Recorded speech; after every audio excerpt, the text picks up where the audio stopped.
చాలా ఈజీగా టేస్టీగా ఉండే టమాటా పప్పుని కుక్కర్లో ఎలా చేసుకోవాలో చూసేద్దామా మరి.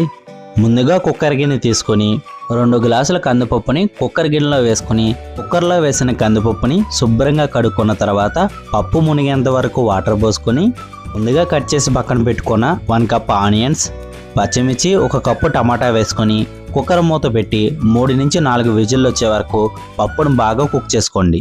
కుక్కర్లోంచి ప్రెజర్ మొత్తం పోయిన తర్వాత మూత తీసి పప్పును మెత్తగా ఇనుపుకోండి.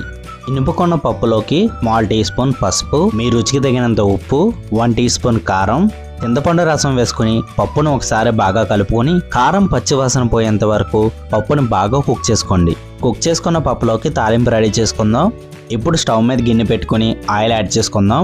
ఆయిల్ వేడైన తర్వాత తాలింపు వేసుకుని తాలింపు లైట్గా ఫ్రై అయిన తర్వాత ఎండుమిర్చి, చిన్నులపాయలు, చిటికెడు ఇంగువ, కరివేపాకు వేసుకుని తాలింపు బాగా ఫ్రై చేసుకుందాం. ఫ్రై చేసుకున్న తాలింపుని పప్పులో వేసుకుని ఒకసారి కలుపుకుంటే ఎంతో టేస్టీగా ఉండే టమాటా పప్పు రెడీ అయిపోయింది. వేడి వేడి అన్నంలో టమాటా పప్పు కాస్త నెయ్యి, ఆవకాయ పచ్చడి వేసుకు తింటే ఆ టేస్టే వేరండి. ఫుల్ వీడియో కావాలంటే ఛానల్లో ఉంది, తప్పకుండా వాచ్ చేయండి. వీడియో నచ్చితే లైక్ అండ్ సబ్స్క్రైబ్.